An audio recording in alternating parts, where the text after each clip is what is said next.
Assalamualaikum warahmatullahi. Bismillahirrahmanirrahim. Alhamdulillahirabbil alamin. Nahmaduhu wa nasta'inuhu wa nastaghfiruh. Wa na'udzu billahi min shururi anfusina wa min sayyiati a'malina. Man yahdihillahu fala mudhillalah wa man yudlilhu fala hadiyalah. Asyhadu an la ilaha illallah wa asyhadu anna Muhammadan abduhu wa rasuluh. Allahumma salli ala Muhammad wa ala ali Muhammad kama sallaita ala Ibrahim wa ala ali Ibrahim. Wa barik ala Muhammad wa ala ali Muhammad kama barakta ala Ibrahim wa ala ali Ibrahim fil alamin innaka Hamidum Majid. Rabbi shrah li sadri wa yassir li amri wahlul 'uqdatam min lisani yafqahu qawli, amma ba'd. Alhamdulillah, kita bersyukur kepada Allah kita dapat lagi bersama-sama untuk kita meneruskan kelas pengajian kita berkenaan dengan manhajut talaqi istidlal, tata cara penerimaan ilmu dan juga pendalilan dalam agama, yang mana kita hari itu sedang bincangkan berkenaan usul ketiga bagi Ahlussunnah wal Jamaah dalam penerimaan ilmu dan juga penghujahan atau pendalilan. Macam mana Ahlussunnah wal Jamaah ni belajar dan macam mana mereka berdalil. Kita ambil bahagian, kita kata dia tiga usul.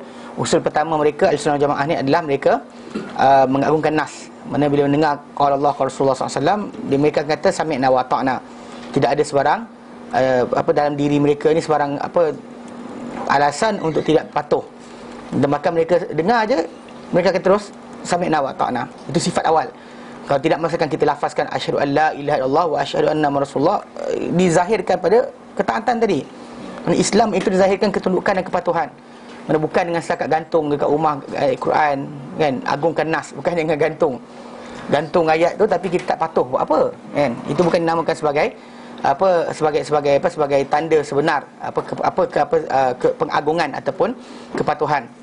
Jadi kita kata dah sebut dia pertama mengagungkan nas, kedua kita kata itu dia memastikan kesahihan nas, kerana betul Al-Quran Karim tiada masalah dalam penerimaan, kerana apa? Kerana semuanya adalah mutawatir daripada ramai dari satu sama lain, daripada sahabat, tabi'in. Tetapi sunnah Rasulullah SAW ada berlaku dalamnya kekeliruan. Ada orang menipu dan berbohong atas nama Rasulullah SAW untuk menangkan pendapat dia sendiri atau mazhab dia atau pegangan dia sebagainya.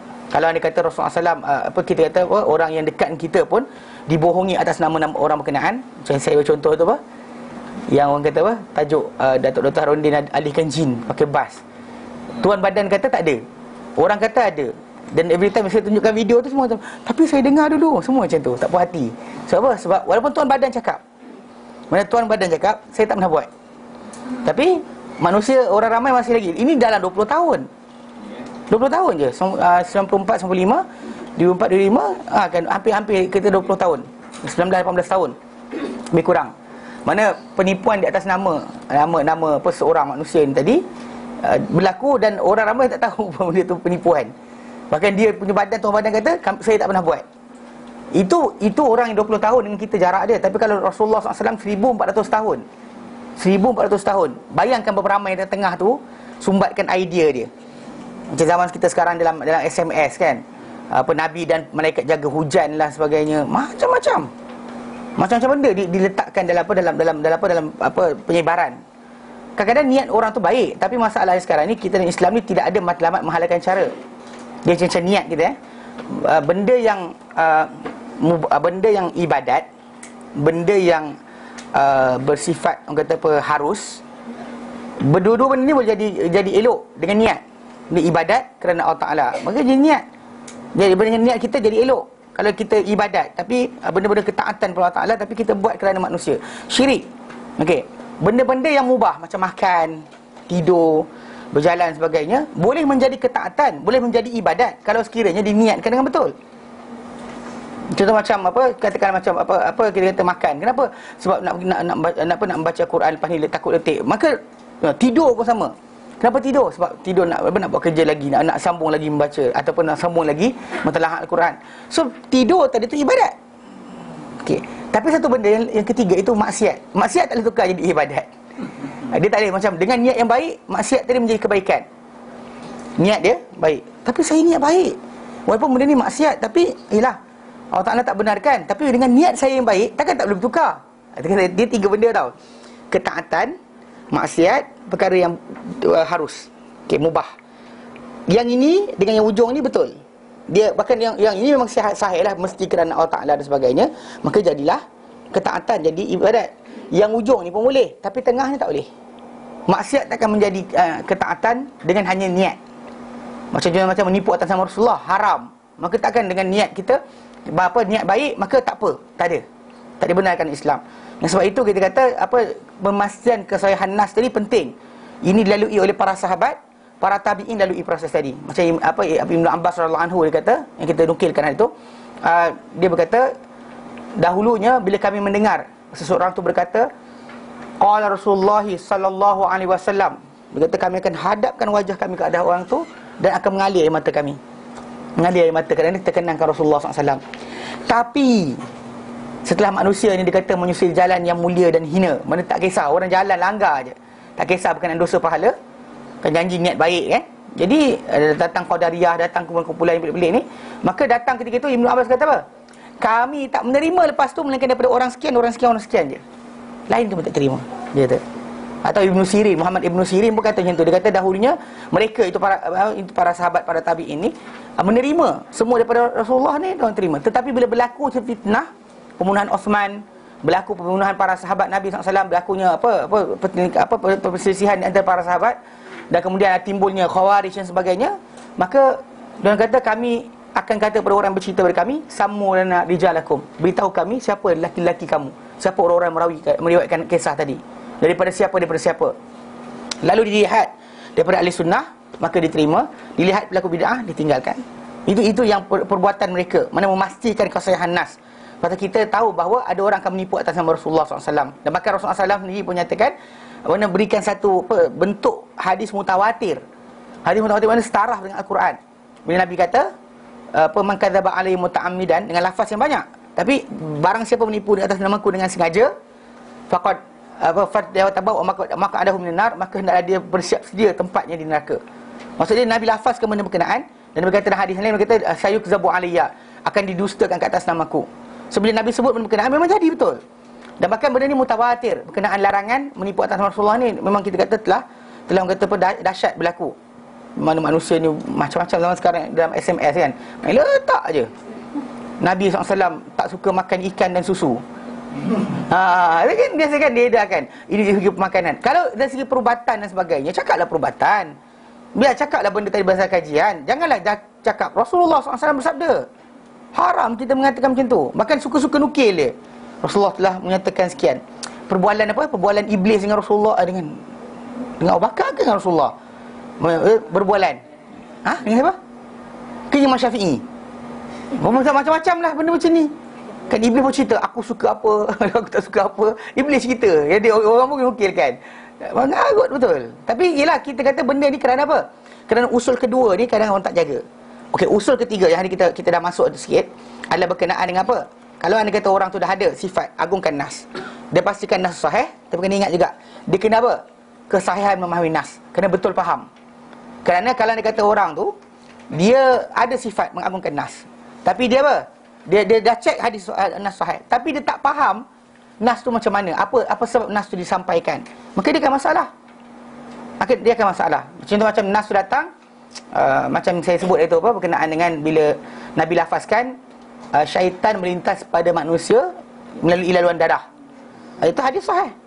Memang hadis sahih. Tetapi konteks hadis tadi untuk hasutan. Pasal Nabi SAW pergi iktikaf. Lepas tu isteri dia Safiyah datang, sembang-sembang dengan dia. Kemudian bila dah lewat gelap nak balik, Nabi hantar. Ini dalil bahawa kalau dia kata ada benda-benda penting, kita nak iktikaf, kita boleh keluar. So Nabi pergi keluar nak hantar isteri dia balik. Dalam perjalanan nak keluar tu, tiba-tiba ada dua orang sahabat bertembung dengan mereka. Dua sahabat ni nampak Rasulullah dan bayang seorang wanita. Diorang lari.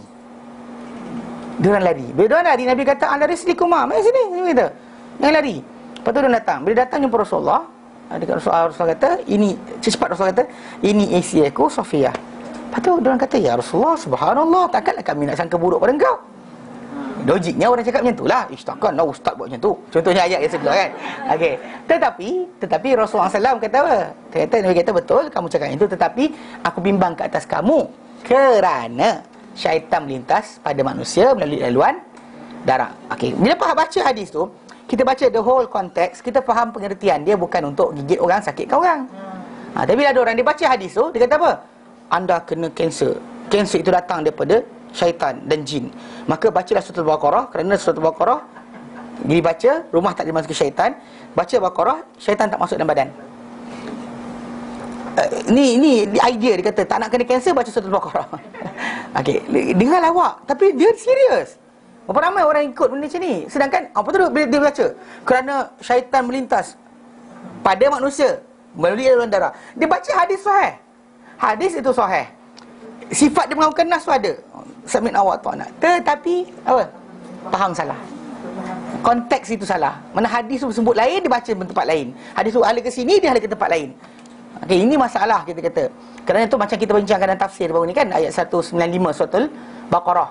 Allah Ta'ala nyatakan wa anfiqu fi sabilillah. Infakkanlah, belanjakanlah harta kamu di jalan Allah Ta'ala. Wala tulqu bi aydikum ila tahlukah. Yang kamu campakkan diri kamu ke dalam kebinasaan. Wa ahsinu, dan berlaku ihsanlah kamu, buat ihsanlah kamu. Innallaha yuhibbul muhsinin. Allah suka pada orang yang buat ihsan. Okey.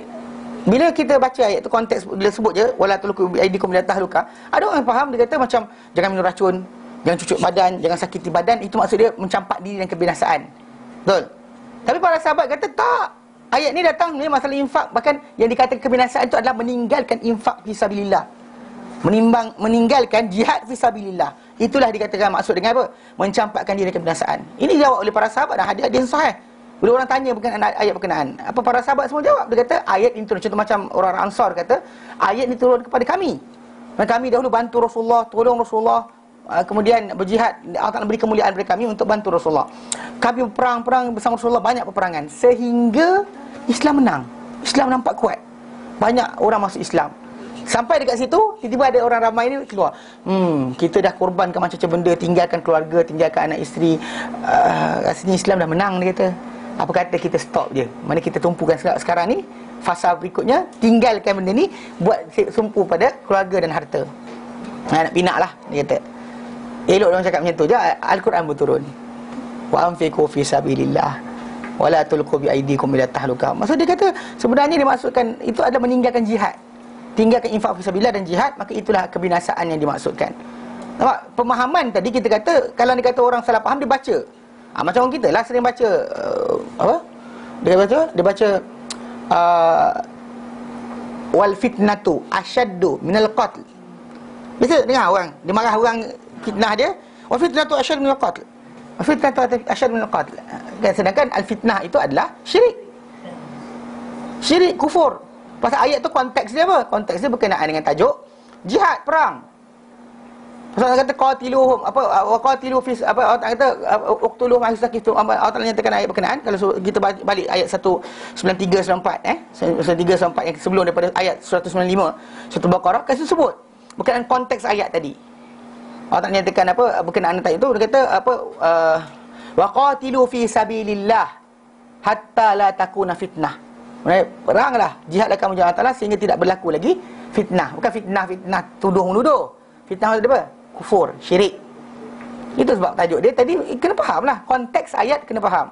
Jadi kadang-kadang banyak orang dia ada niat baik, dia ada perasaan nak sayang Islam, tetapi apa? Salah faham tu peranan penting. Dan bahkan macam kita baca itu Ibnu Qayyim Al-Jauziyah, dia kata betul faham dan elok niat ni adalah di antara nikmat terbesar Allah Ta'ala beri pada umat Islam. Kerana dengan keelokan niat dan juga betul faham ni tadi, itulah sifat orang yang diberikan nikmat oleh Allah Ta'ala ke atas mereka, yang kita minta setiap hari. Siratal ladzina an'amta alaihim. Kira ihdinas siratal mustaqim, tunjukkan kami jalan lurus. Siratal ladzina an'amta alaihim, jalan orang yang kau beri nikmat ke atas mereka.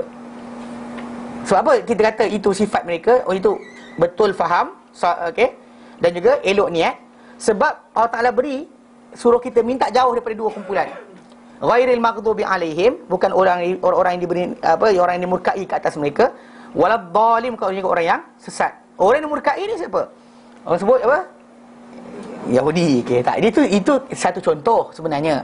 Tapi bahkan kalau bukan Yahudi pun kita kata contoh macam umat-umat nabi-nabi terdahulu yang musnah. Macam kaum Nabi Nuh, kaum Nabi Ibrahim, kaum Lut, kaum Saleh, kaum Nabi Hud. Semua tu adalah bangsa-bangsa yang musnah. Yang mana dia orang termasuk dalam golongan maghdubi alaihim, bukan hanya Yahudi. Cuma Yahudi paling dekat dengan kita.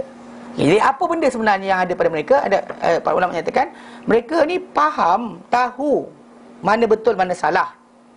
Dan bagi karakter Yahudi dalam Al-Quran Karim ceritakan, mereka tahu mana betul mana salah. Mereka tahu Rasulullah ni adalah utusan Allah Taala. Mereka tahu mana agama yang benar. Mereka tahu akan apa kata janji-janji Allah Taala. Tetapi mereka apa? Langgar. Walau tahu kebenaran, tapi langgar juga. Kadang-kadang gila pasal dapat nikmat banyak sangat sampai dia rasa kita buat apa pun Tuhan akan sayang. Kita ni kan anak-anak Tuhan, dia kata. Maksud anak Tuhan ni macam Tuhan sayang macam anak. Minta apa dapat. Betul memang depan mata mereka nampak benda berkenaan. Turun makanan dari langit, dipayungkan dengan awan sepanjang perjalanan. Tapi bila benda tu dapat banyak sangat, sampai dia lupa bahawa dia ni adalah hamba. Bila Allah Ta'ala arahkan pada mereka, Musa tinggalkan mereka 40 hari. Lepas tunjukkan macam-macam miracle, macam-macam mukjizat. Musa tinggalkan 40 hari. Mana 30 hari, kurang 10 hari je. Within 10 days Musa terlewat tu, diorang dah tukar apa? Sembah patung anak lembu. Kan? Patut dah kena murka dah. Tetapi apa? Allah Ta'ala maafkan lagi. Kemudian bawa pergi ke Miqat untuk menerima arahan Allah Ta'ala. Pergi ke Sinai, nak terima arahan Allah Ta'ala. 70 orang di kalangan orang alim di kalangan Bani Israel. Sampai-sampai situ tahu kebenaran dah, lihat kebenaran, bukti kebenaran dah ada. Tapi datang-datang dia kata apa pada Musa? Ya Musa, lan nu'mina laka hatta narallaha jahrah. Kami takkan beriman dengan kau sehingga kami akan nampak Tuhan depan mata kami. Nampak tak? Dia actually bukannya salah faham. Dia apa? Salah niat. Dia dubious. Setiap kali dia cakap tu, dia nak benda pelik je. Tuhan suruh masuk, Allah Ta'ala suruh dia masuk dalam bandar yang satu tu. So masuk, tundukkan kepala dan cakap hittah, gugurkanlah. Ya Allah, maksud dia hittah, gugurkanlah. Macam kita amin lah, amin kan, makbulkanlah. Hittah, gugurkanlah, mana dosa-dosa kami. Suruh masuk bandar tu, tahu dia buat apa? Dia tongging punggung dia, kemudian dia kata apa? Dia kata hintah. Dia sebut gandum.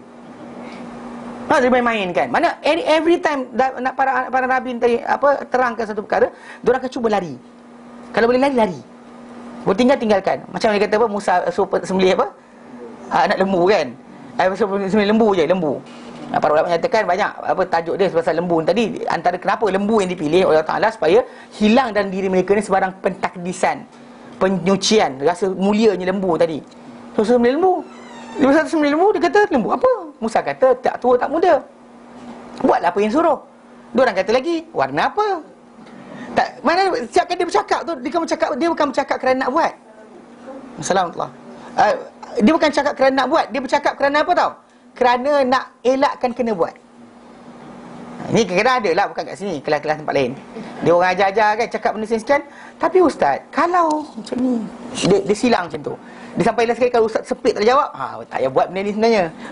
Kat sini soal lain. Jadi maksud dia kadang-kadang benda tu tadi, soalan tu kenapa? Itu balik pada niat.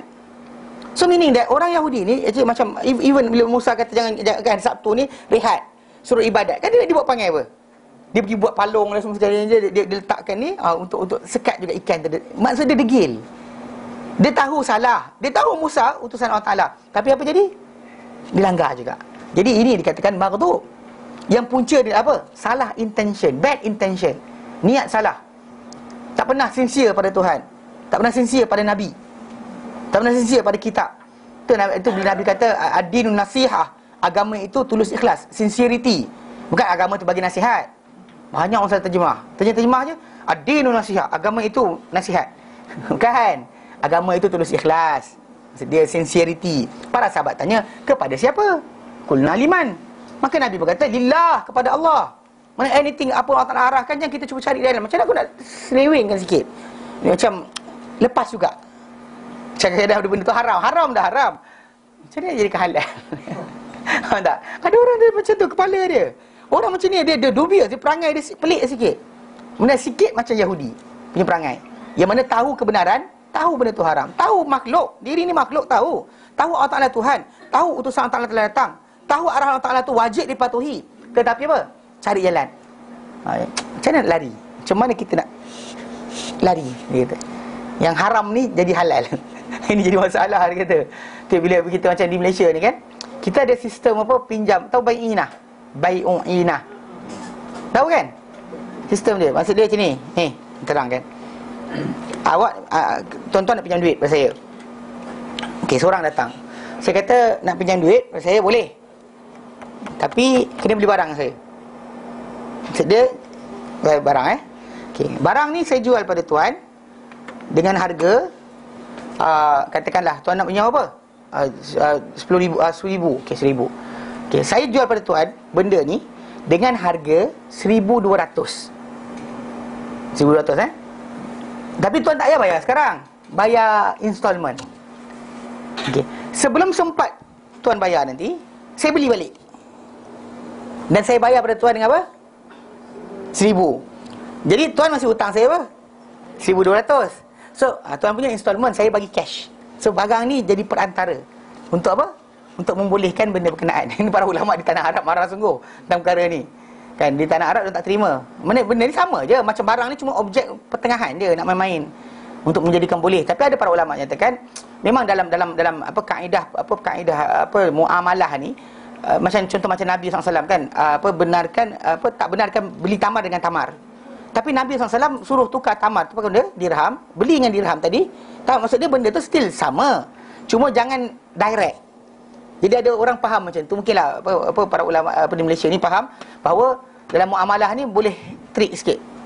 Trik lah pasal tamar rosak, tamar elok.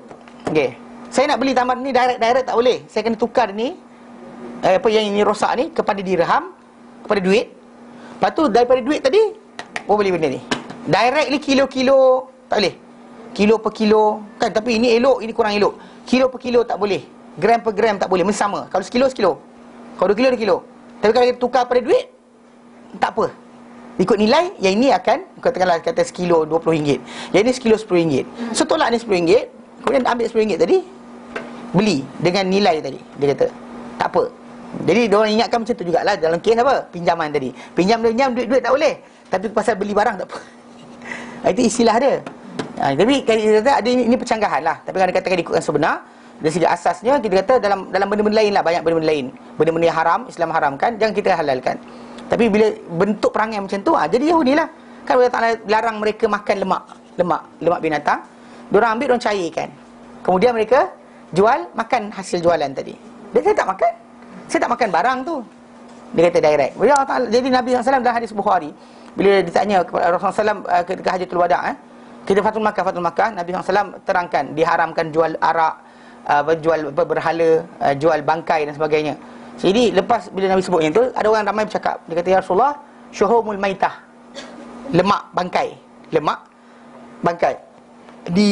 Dicat dengannya kapal-kapal, digunakan untuk lembutkan kulit. Bukan kulit orang. Kulit ni kulit binatang kan. Bila lepas kita dah bersihkan, kita nak bagi dia lembut, kita sapu minyak tu. Dan juga digunakan untuk menyalakan lampu. So maksud dia boleh tak makan.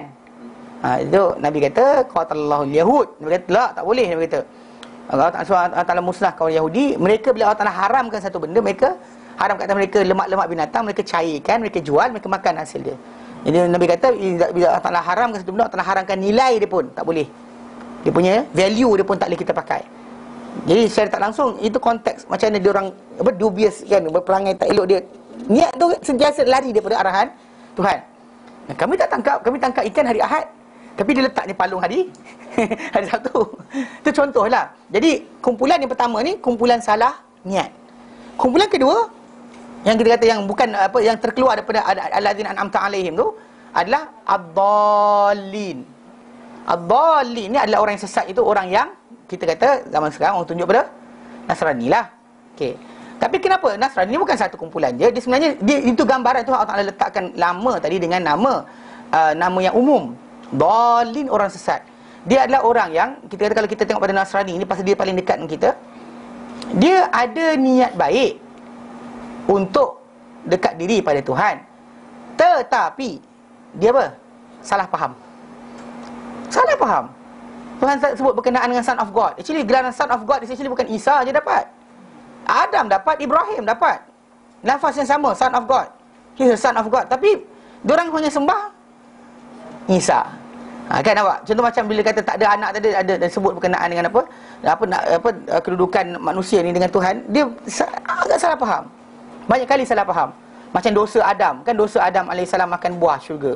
Tiba-tiba dia kata apa? Semua kita ni tanggung dosa yang sama. Orang lain yang makan, kita yang kena. Kenapa? Kan? Memang kita berada kat dunia ni untuk ujian. Memang Adam kena turun ke dunia. Jangan kita kata macam, kita berada kat dunia ni kena dosa Adam lah. Tak. Hatta Musa AS, hadis Bukhari Muslim, Nabi ceritakan macam mana Musa AS, dia berjumpa dengan Adam, dia pergi hujah Adam. Dia kata apa? Wahai Adam, dia kata, kau ni adalah kau adalah bapa manusia, Tuhan jadikan kau dengan tangannya, Tuhan ajar macam-macam. Apa hal kau makan buah tu menyebabkan kami terkeluar daripada syurga? Dia cakap itu. Lepas tu Adam jawab balik. Adam kata, wahai Musa, engkau ni kalimullah, Allah Ta'ala bercakap engkau direct. Allah Ta'ala berikan kau Taurat. Tidakkah kau baca dalam Taurat bahawa aku telah ditentukan turun ke dunia sebelum aku jadi lagi? Sebelum aku turun, kita baca dalam Quran. Kan sebelum dijadikan Adam AS, Allah Ta'ala sebut awal, inni ja'ilun fil ardi khalifah. Mana Allah Ta'ala sebut dah. Tapi orang tak faham, dia pergi ingatkan bahawa apa tahu? Makannya Adam buah tadi adalah kerana Adam silap dan maka automatik anak-anak dia tanggung dosa tadi. Mana boleh? Kan bahkan dia kata apa? Perempuan yang mengandung ni sebab apa? Sebab tadi. Sebab kes makan buah tadi pasal isteri dia tadi ajak Adam makan buah, Hawa ajak makan buah, maka isteri dia kena dua burden. Antara burden dia ada menstrual cycle. Ni serius dalam Genesis. Dalam Genesis kalau buka sekarang tunjukkan tuan-tuan sekalian. Mana chapter Genesis chapter 2 ada tulis. Dia kata kerana perempuan ni sekian maka dia dikenakan sekian dan mengandung. Mengandung tu pun sama, beban. Kerana apa? Kerana makan buah tadi. Sini saya salah faham. Sampai sekarang last kali kita kontradikkan. Kalau dah Isa dah datang, hapuskan dosa manusia, kenapa perempuan masih lagi mengandung dan juga datang bulan? Don't diam. You don't have the spirit, so you don't understand. Gila apa? Kan? Every time dia lari kan, dia tak boleh jawab. Tak ada spirit. Kita kata dalam agama dunia ni, Islam aja yang textbook, kita kata apa, buku Revelation tadi terbuka, siapa nak belajar, siapa nak baca, hafal, faham, tak ada masalah. Terbuka. Tapi kena ikut kaedah dia lah. Kalau salah kaedah kita tolak juga. Tapi begitu untuk belajar terbuka, siapa nak buka. Zaman sekarang internet terbuka. Zaman dahulu sebenarnya, zaman sebelum kita kata percetakan mula wujud, umat Islam masih lagi menukilkan berkenaan secara hafalan. Tulisan Al-Quran, ya, zaman Osman dah ada dah. Osman suruh tulis dan sebarkan teks berkenaan. Dan begitu kita kata di era zaman orang Kristian sebenarnya, sebelum zaman percetakan, Bible hanya dipegang oleh padri-padri saja. Macam orang-orang Hindu, Veda, kitab Veda tadi dan Purana dan sebagainya tidak boleh dibaca oleh orang awam. Bahkan kena bunuh, tahu tak? Itu banyak orang tak tahu benda ni. Islam saja teks dia tadi terbuka. Yang sekarang ni bila Kristian tadi kan, bila teks tadi tersebar pada orang awam, start percanggahan mula timbul. Orang bahaskan, ni kenapa macam ni? Ni kenapa macam ni? Ini kenapa macam ni? Tu tak ada jawab. Dan sekali dia kata, you don't have the spirit. You only understand when you have the spirit. Gila macam tu. Mudahnya kan? Awak tak percaya sebab apa?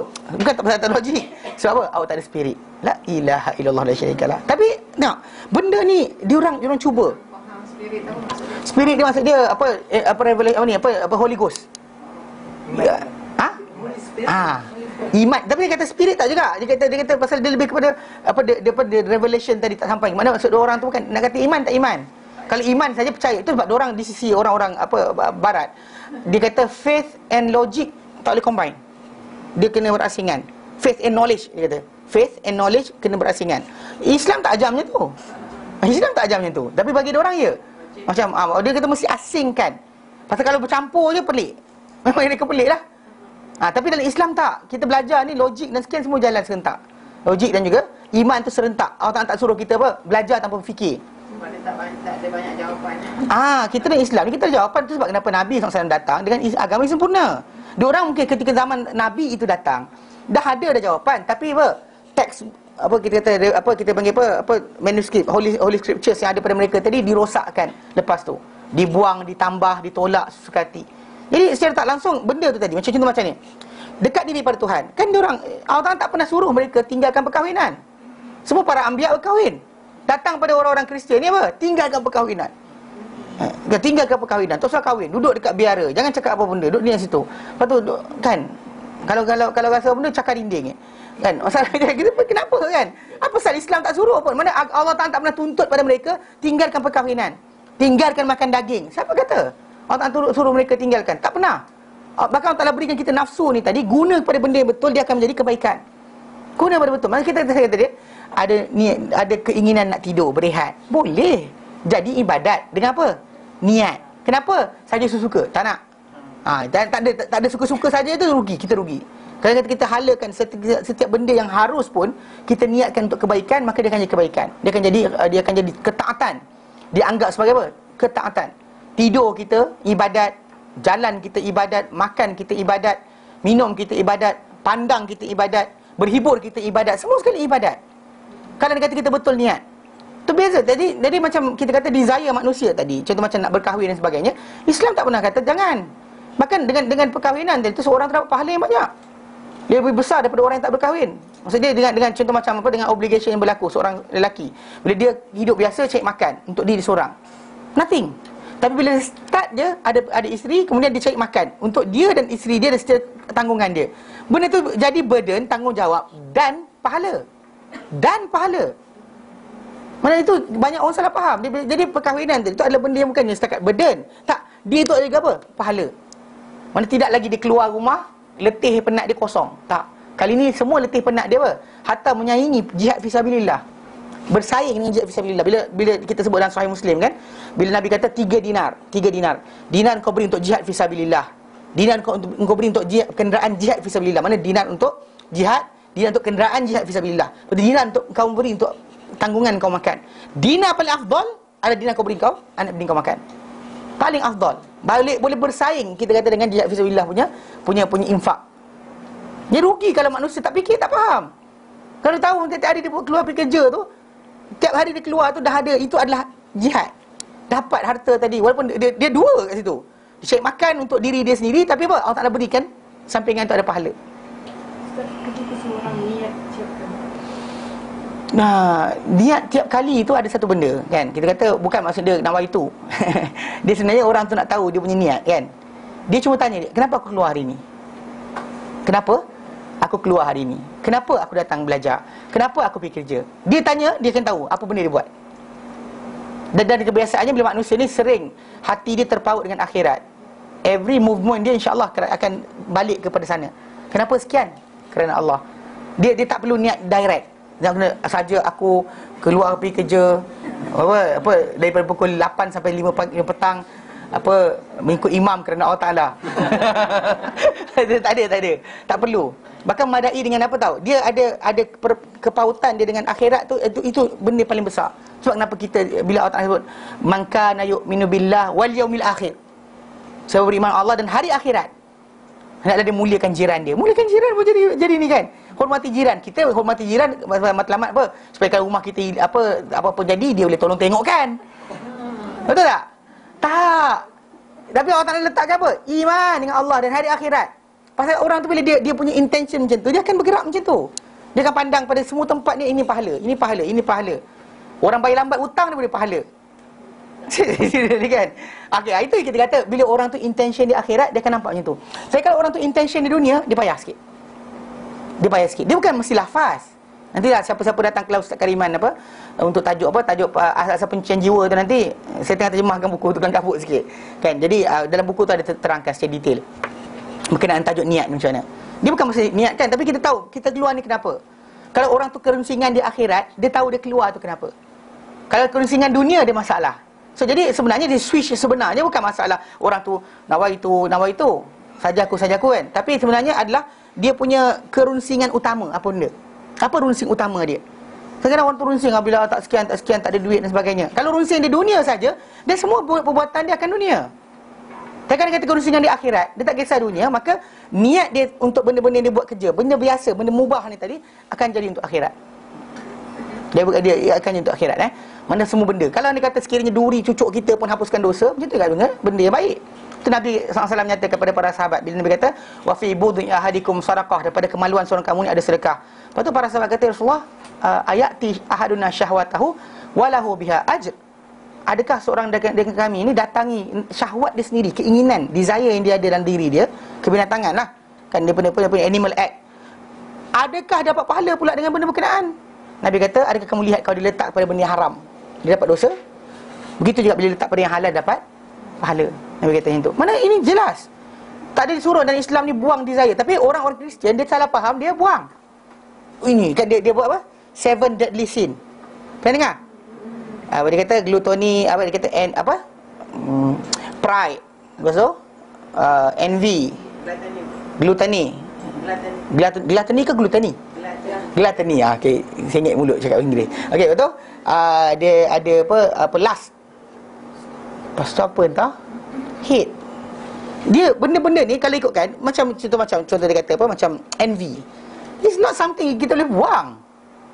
Tapi Islam ajar dia, kalau kita nampak orang dapat nikmat, kita bukan geramnya aku dapat nikmat. Kan? Kita doa pada Allah Taala keberkatan bagi dia dan minta untuk diri kita benda yang sama. Macam Zakaria, kan dia nabi. Tetapi bila dia pergi tengok dekat mihrab tu, nampak apa? Maryam dapat makanan. Aku tak dapat makanan dari langit. Dia dapat makanan dari langit ni. Dia kan dengki macam, geramnya aku budak ni. Bukan. Apa dia buat? Hunalika da'a Zakaria rabbah. Di situ tu Zakaria doa Tuhan. Dia nampak kalau diri dapat, apa sebab Tuhan tak beri aku? Aku minta juga. Dia minta. Maksudnya dia tahu bahawa Allah Ta'ala maha mendengar. Dengan melihat benda tadi, dia tahu Allah Ta'ala. Bila kita nampak orang dapat rezeki, maksud dia Allah Ta'ala maha pemberi rezeki. Bukannya suruh kita dengki kat orang tu, pandang geramnya aku dan cucuk tai kereta dia pun tahu. Bukan macam tu cara dia. Pasal kita sebenarnya, okey, tengok envy tu ada, cemburu tu ada. Tetapi apa? Di mana dia halakan? Marah tu memang kita kata tak elok. Tapi dalam masa sama, apa Nabi SAW kan, bila kita kata benda-benda tak betul para sahabat buat, kan merah padam muka dia. Para sahabat tahu dia kulit dia apa putih apa kemerahan. Bila dia marah tu, nampak muka dia tadi, wajah dia tadi tak suka, nampak sangat kan, merah padam muka Nabi SAW kerana marah. Memang ada marah. Mana ada orang tak marah tu bukan benda tak boleh dibuang. Tu Imam Syafi'i kata, man istughdiba falam yaghdab fa huwa himar. Barang siapa disuruh marah tapi dia tak marah, dia keledai. Tahu lempang kucing lawan kan? Kucing lempang keledai. Tak serius, keledai ke mana dia reti, dia macam kan. Dia mana reti apa? Kalau dia kata binatang lain, try buatlah. Ambil semut tu tekan-tekan, dia buat apa? So api tu jumpa, kita biar tekan. Tengok apa dia buat. Gigit kan? Kucing tangkap ekor dia, pulas sikit ekor dia. Tengok dia buat apa. Macam bercala, kalau kena cakap jangan salahkan saya. Saya bagi tahu apa nak buat. Ayam kan, tarik. Dia buat apa? Dia akan marah melawan. Okey. Semua binatang macam tu. Except himar. Ada keledai biasa kalau dia balas balik, tak nampak dia nak balas. Kalau dia jatuhkan tuan dia kan, dia tanpa tuan dia sedar. Dia tak ada macam dia marah, dia kejar, tak ada. Dia akan tunjukkan dengan muka yang selamba dan macam tak kisah apa-apa. Serius, keledai macam tu. Keledai beza sikit. Tapi dalam masa yang sama tu Imam Syafi'i kata, dia kata barang siapa disuruh marah tapi dia tak marah, maka dia keledai. Kira jadi kes bila pasal dia apa dalam apa Syekh Osman Khamis. Osman Khamis, dia terangkan berkenaan dengan tajuk ni. Tajuk berkenaan dengan apa, bila debat Sunni dengan Syiah ni, kan kadang kita dengar orang maki para sahabat, kita marah. Dan kadang-kadang kita termaki lagi dahsyat. Lagi marah, kita kata sekian. Memang cakap kasar pada orang yang kasar pada kita tu tak diajar dalam Islam. Bahkan bila Aisyah radhiyallahu anha, bila Nabi SAW diberi salam oleh Yahudi dia kata apa assalamu alaik. Nabi jawab apa? Wa alaik saja kan. Datang Aisyah dengar sebelah tu, dia jawab apa? Wa alaikas la'nah wasam wal dia bantai dahsyat. Sampai disebut wahai anak keledai, apa anak babi dan juga beruk. Dia bagi macam tu. Aisyah jawab dahsyat. Nabi pun teruk. Nabi sekat Aisyah, Nabi kata Nabi kata qad balagt. Kau dah cukup dah Aisyah, Nabi kata. Cukup dah. Dan Nabi kata innallaha la yuhibbul fuhsya wa tafahush. Allah tak suka perbuatan keji dan kata-kata keji. Patut Aisyah jawab, Aisyah defend diri dia. Aisyah kata, ya Rasulullah, kau tak dengar ke dia cakap apa? Kau tak dengar ke cakap apa? Nabi kata, engkau tak dengar kau jawab apa? Kau dengar kau jawab apa kan? Tapi nampak macam satu-satu je. Mana dia cakap yang tu, Nabi kata wa alaik. Stop situ. Tapi datang Aisyah bantai lebih, Nabi larang. Tapi marah Aisyah tu valid. Mana tak logik lah. Orang kan, orang cuit bapak kita diam je kan. Apa bapak kau bodoh lah, betul kita diam. Ya ke? Tak tahulah. Mana ada macam tu? Mesti kita marah. Marah kita tu valid. Tapi cara channeling, nak hala ke mana marah tadi, itu dalam itu ada dosa pahala. Kalau kita tahan kemarahan kita marah tak boleh hilang. Tapi dalam Kristian ni dia pelik sikit. Marah, cemburu, kemudian apa? Last. Sini lempang ulur pula sebelah lagi. Orang tarik baju kita, tanggal bagi. Kan? Orang perkudakan kita satu batu, bagi 10 batu pula. Jadi hamba dia. Itu pelik sikit. Kita idea yang salah. Pasal kita kata dalam ikut konteks tadi, Allah Ta'ala tak pernah suruh kita apa, dizalimi dan juga terima penzaliman, tak. Bersabar je. Kan? Sabar yang paling utama sebenarnya bukan sabar ketika tak mampu balas. Sabar paling kuat adalah ketika kita mampu balas, kita tahan diri kita, balas. Kita boleh balas tapi kita tahan. Itulah sabar paling besar. Mana orang yang boleh tahan sabar ketika mampu nak balas balik tapi dia tahan. Oh, itu yang dipanggil sabar, itu yang paling kuat. Itulah kuat. Kuat tu bukan dengan apa jatuhkan orang, tapi sabar ketika mana kena mampu nak balas tapi tak balas. Itu beza dia. So, jadi secara tak langsung kita kata macam apa yang dalam idea Kristian, agama Kristian ni tadi, dia orang ni contoh bagi orang salah faham. Lain orang tak suruh, lain dia buat. Lain orang tak bagi tahu, lain yang dia faham. So bentuk ni kita kata dalam dua konteks tadi, dua ni tadi adalah benda yang kita tiap-tiap hari minta jauh, ya Allah. Yang mana satu kumpulan manusia salah niat, satu kumpulan manusia salah faham. Yang kita nak adalah kumpulan manusia yang dapat dua-dua sekali yang betul. Mana dapat kefahaman yang betul, dapat niat yang betul. Itu di kalangan para nabi, siddiqin, syuhada, juga golongan soleh. Golongan yang soleh. Mana maksud dia itu yang kita minta. Maka dengan sebab itu dia kata yang paling besar adalah anugerah Allah Ta'ala selepas Islam dan iman pada kita adalah apa? Niat yang betul, niat yang elok dan juga faham yang betul. Itu kita faham pasal itu tajuk yang kita bincang sekarang. Baik, sambung. Ibnu Qayyim berkata di tempat yang lain, mana kitab yang lain kefahaman dari Allah dan Rasulnya adalah tanda kebenaran dan penyiaran wilayah kenabian. Mana apa benda kefahaman yang datang kepada yang datang dibawa oleh Rasulullah SAW atau daripada Allah Ta'ala, itu adalah tanda kebenaran. Mana kita dapat faham tu, itu tanda kebenaran. Dan dia menyiarkan wilayah kenabian. Mana nabi itu diketahui dengan kebenaran faham dia. Kan kata seorang nabi itu tak betul faham, masalah lah. Lain Tuhan arahkan, lain dia buat, lagi masalah. Dia ni adalah yang pertama sekali akan menerima arahan Allah Ta'ala, dan dialah juga orang pertama yang akan betulkan kefahaman tadi, terangkan balik maksud dikehendaki daripada apa yang Allah Ta'ala arahkan. Kerana itu tanda kenabian dia. Pasal dia terima arahan daripada Allah Ta'ala dan disampaikan kepada manusia. Okay. Dan di dalamnya, dalam kefahaman dari Allah Ta'ala ni, berbeza-beza kedudukan para ulama. Sehingga kan 1000 dikira sebagai satu. Mana kadang-kadang ada orang, para ulama ni, dia seorang menyamai 1000 orang. Nilai dia, kefahaman yang ada pada dia kuat. Sampaikan apa? 1000 orang punya pemikiran bersama dengan dia seorang je. Memang ada manusia macam tu. Kita kadang-kadang tak faham-faham, tapi dia seorang ni akan faham. Tu yang kita kata dalam hadis Nabi. Nabi kata apa? Hadis mutawatir Nabi kata nadharallahu mura'an, SWT bahagiakan seseorang yang sami'a minna syai'an, dengar dari kami satu perkara, fahafidhaha, lalu dia hafal perkara berkenaan, fa'addaha kama sami'aha, lalu dia sampaikan balik macam dia dengar. Macam dia dengar, disampaikan balik. Kerana apa? Kenapa Nabi suruh kena mesti macam tu juga? Kenapa Nabi kata semua Allah bahagiakan orang macam ni? Dengar macam kami, hafal, sampaikan macam dia dengar, exactly macam dia dengar. Sebab apa? Farubbaha min fiqhin laisa bifaqih. Kerana ramai orang yang bawa kefahaman, dia tak faham pun. Dia bawa the understanding, tapi dia tak faham apa benda yang ada dalam tu. Warubbaha min fiqhin ila man afqah minhu. Tapi barangkali kadang-kadang Nabi kata, banyak juga Nabi kata, sering juga yang berlaku adalah orang yang bawa kefahaman tadi, bawa kefahaman kepada seorang yang lebih faham berbandingan dia, better understanding than him. Macam kita Imam Syafi'i rahimahullah contohnya, dia ikutkan guru dia ramai, tapi apa yang dia ada kefahaman dia tadi, guru dia tadi mungkin tak pernah sebut. Apa yang dia faham, apa yang dia faham dan juga dia ketahui, mungkin guru dia tadi pun tak tahu benda yang dia disampaikan, tak pernah terlintas pada diri guru dia untuk faham macam tu. Tapi dia punya kefahaman tepat dan juga betul. Contoh macam tu, dia belajar dengan semua orang, tapi semua orang yang dia belajar dari tu bukan semua sekali faham macam dia faham. Okey. Lihatlah kepada kefahaman Ibnu Abbas. Umar telah bertanya kepadanya dan kepada siapa yang hadir di kalangan ahli Badar dan lain-lain mengenai surah Idza jaa nasrullahi wal fath, surah An-Nasr. Idza jaa nasrullahi wal fath. Dan kefahaman yang dikhas kepada Ibnu Abbas adalah bahawa ia merupakan takziah Allah nabinya kepada dirinya sendiri dan beritahu baginda mengenai kedatangan ajal baginda. Sebenarnya bila datang baca ayat surah berkenaan, dia cerita macam ni. Ibnu Abbas dia dia duduk bersama Rasulullah SAW bila Nabi ajar dia adab makan, Nabi ajar dia ya ghulam tu. Umur dia ketika tu dalam hampir 6 ke 7 tahun lah. Nabi meninggal dia umur 8 tahun lebih kurang. Jadi bila Nabi meninggal umur 8 tahun, dia budak-budak lagi. So campur lagi 2 tahun zaman pemerintahan Umar, Abu Bakar.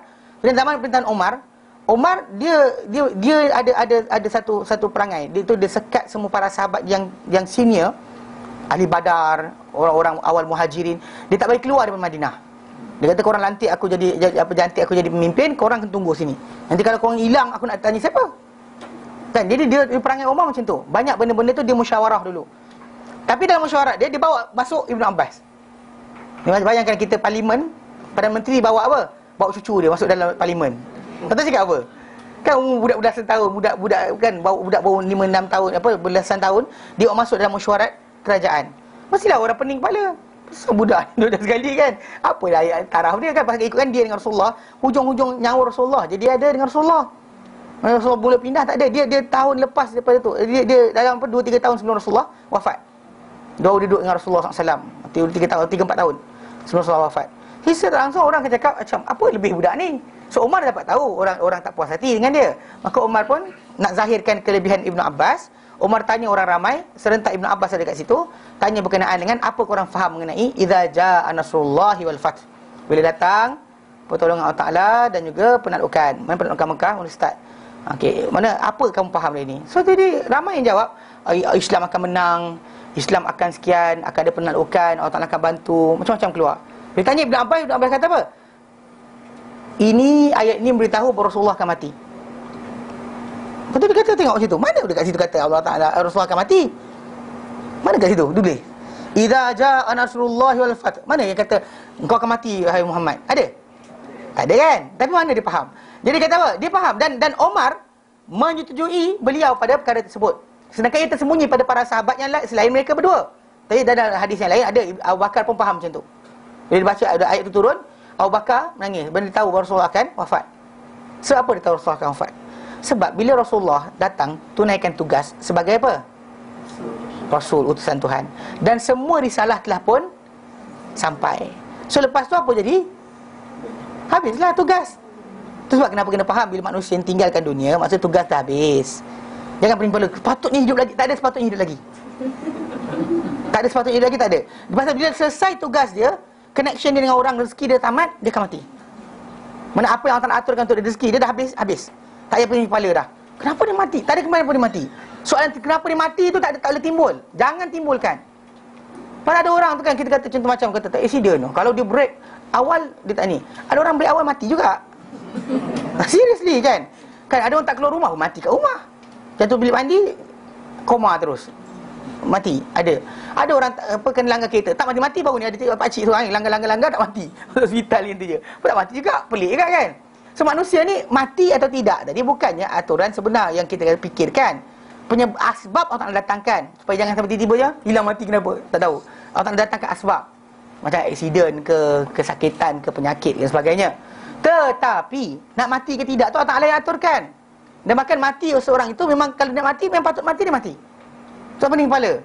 Pasal dunia ni hanya tempat persinggahan. Maksudnya kita datang sini kan. Kita pergi Mekah ramai. Kemudian sampai kat Mekah, tapi trip kita tu seorang kena balik awal, seorang balik lewat. Kan pasal yang ni ada urusan lain, yang ni ada urusan lain. Yang ni dah habis selesai dah ni dia nak balik. So itu balik atau tidak tadi bukan berkaitan masalah apa tak sepatutnya dia balik awal. Dia ada tugasan lain. Mana masa dia dah tamat di situ, dia tinggalkanlah tu je. Kan time's up, habis dah. Maksud dia tak ada benda dah tinggal untuk kita. Tugasan dah habis, selesai. Bila Allah Ta'ala tarik tu memang dah selesai tugas dah. Tapi anak ya Allah Ta'ala akan gantikan orang lain untuk jaga. Tapi jangan tapi. Faham tak? Faham betul. Pasal memang kita kan salah faham. Kan contoh macam bila orang tengok Rasulullah SAW kan, bila Allah Ta'ala matikan mak dia dan bapak dia awal sebelum dia lahir lagi, bapak dia mati. Sebenarnya Allah Ta'ala nak aturkan untuk dia benda lain. Ikut mata kasar kita nampak benda tu, alah kesiannya, kalaulah bapak dia hidup lagi, kalaulah sekian. Itu kita kalau. Tapi sebenarnya tak boleh. Pasal Allah Ta'ala nak jadikan Nabi seorang yang independen. Kan bapak dia mati ketika dalam perut ibu dia. Kemudian bila dia besar, diletakkan dia duduk bukan keluarga dia. Duduk disusukan dekat luar daripada Mekah.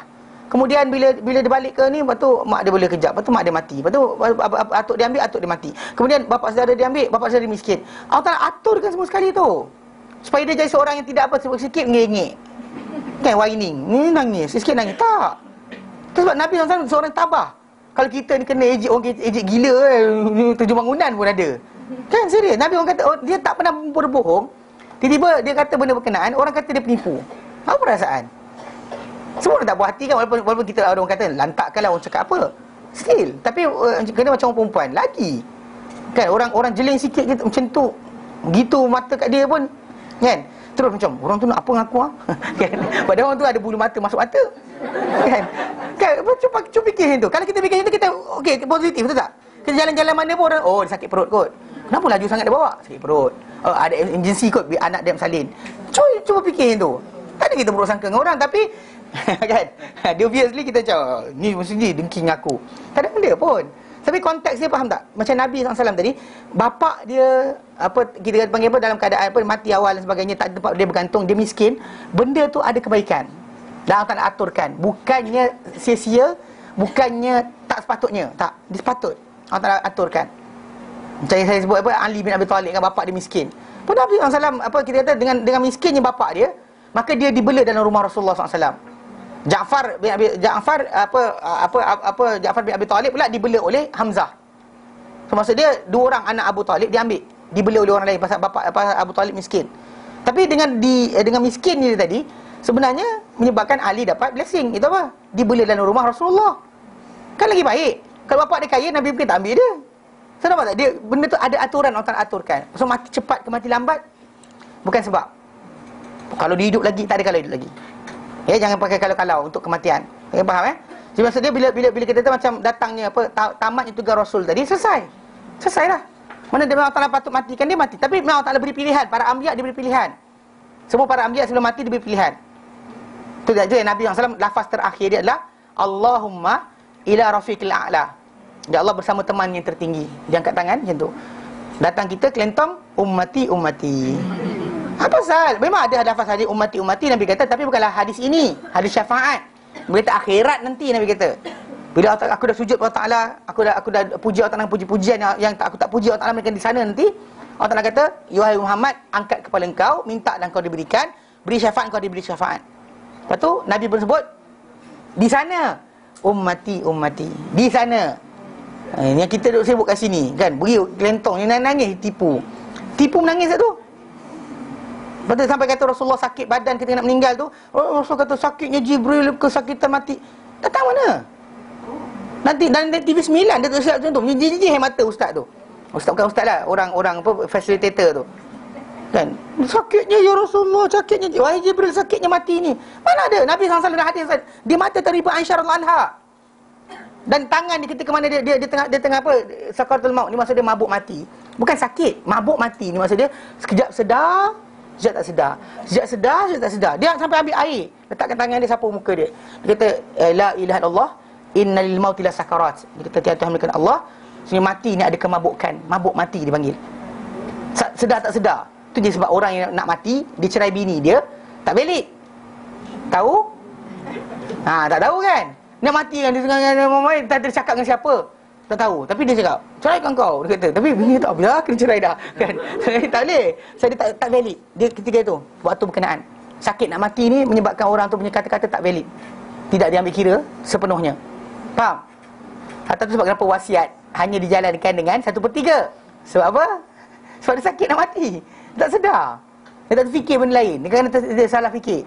So dengan sebab itu kita kata, Nabi kata mati ni ada kemabukan. Itu lafaz yang sahih yang datang. Dan Nabi SAW apa di antara benda terakhir apa Aisyah kata aku gembira adalah Allah Taala cantumkan di akhir kematian baginda air liur aku dengan air liur baginda. Pasal baginda SAW nakkan bersih mulut. Lepas tu Aisyah apa ambil kayu sugi tu digigit-gigit. Kayu sugi tu gigit dulu, kan gonyoh terus. Siapa pakai gonyoh terus lepas tu luka jangan marah orang lain. Tak pasal dia pun gigit dulu, gigit menjadikan macam brush dia kembang, boleh gonyoh. So jadi Aisyah gigitkan betul serah pada Rasulullah dengan gosok-gosok, Rasulullah pun meninggal. Mana ketika waktu berkenaan. Itu yang sahih. Datang yang tipu ni, Fatimah tunggu dalam rumah, tiba-tiba datang orang ketuk pintu. Siapakah itu? Akulah sekian dan sekian. Tipu. Apa hal ni kan? Tapi ustaz bila baca benda tu, kisah tadi, menjejih mata orang. Niat tak menghalalkan maksiat. Menipu atas nama Rasulullah, membuat cerita bohong, maksiat. Niat anda yang baik tak menukar benda berkenaan. Itu Israeliat tu. Israeliat ni berkaitan Bani Israel. Ini penipu-penipu cakap ni. Kan bohong. Kenapa bohong? Kan, tapi dia kata apa? Kalau dia kata sanad ada ceritalah. Daripada siapa? Bukan yang kita kata tapi seronok. Happy. Kadang-kadang mungkin tok guru tu cerita macam ni kan. Datang anak murid dia salin. Qala Rasulullah SAW kan. Tu biasalah. Faham Jadi saya tak langsung kita kata memang pada izaja Nasrullahil fath tak nampak kata wahai Muhammad kau akan mati. Tetapi pengertian dia adalah bila dah selesai tugas maka engkau akan matilah. Itu takziah. Takziah Allah Taala. Jadi secara tak langsung kita kata Ibnu Abbas dia faham macam tu. Ibnu Abbas ketika itu adalah orang paling muda di kalangan mereka. Di manakah anda dapati dalam surah ini pemberitahuan tentang ajal baginda? Tak ada. Tapi macam kita bincang sekarang ni kan, kita buat kita buat satu permisalan. Selesai tugas, maka tak perlu ada lagi. Jadi bila kita sebut itu baru faham. Tapi apa Ibn Abbas sebut tadi tu, orang lain tak faham asalnya. Dan kita faham macam ni pasal para ulama interpret balik pada kita tentang bahawa Ibn Abbas cakap macam tu sebab Rasul datang untuk tugasan menyampaikan. Setelah selesai tugasan dia menyampaikan, maka tidak ada lagi sebarang apa keperluan untuk dia hadir dekat dunia ini. Maka Allah Ta'ala tariklah dia balik. Itu tajuk sebenar yang difahamkan oleh para ulama kepada kita berdasar pada jawapan Ibn Abbas. Ibn Abbas pandang ayat tu, dia kata ini takziah Allah Ta'ala untuk Nabi. Allah Ta'ala takziah Nabi, engkau akan mati. Engkau akan mati maksud dia. Jika bukan kefahaman khas, ini menjadi halus. Macam ni punya kefahaman, kadang menjadi halus peringkat-peringkat pudar kefahaman kebanyakan orang sehingga peringkat yang semakin pudar kefahaman kebanyakan manusia mengenainya. Mana sampai ada seorang orang tak nampak langsung, ada orang tu nampak nyata, ada orang tu nampak faham, ada orang tak faham kenapa. So the understanding macam ni kadang pada setiap manusia ni, ada orang tu nyata terang, ada orang tu langsung tak nampak. Itu biasa dia kata. Lalu ia memerlukan bersama nas-nas yang lain. Mana orang yang tak nampak tadi perlu kepada nas yang lain. Macam kita sekarang ni kan, kita perlu kepada logik tadi. Pasal Rasul datang untuk tugas kan, tugasan dia menyampaikan. Selesai tugas maksud dia tak perlu lagi dia ada kat dunia ni. Okey, jadi kita faham macam tu pasal perlukan pada logik. Okey, dia perlukan bersama nas kepada yang lain dan tidak berlaku mencukupi dengan nas-nas pada haknya. Tengok nas saja kita akan faham. Kalau tengok itu saja kita akan faham, tapi datangkan dengan logik boleh nampak.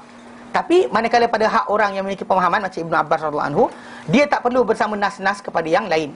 Dia nampak ayat tadi, dia faham dah itulah pengertian yang Allah Ta'ala kehendaki pada dia, pada ayat berkenaan. So, jadi dia tak perlukan kepada tambahan. Ini Allah Ta'ala buka kepada dia.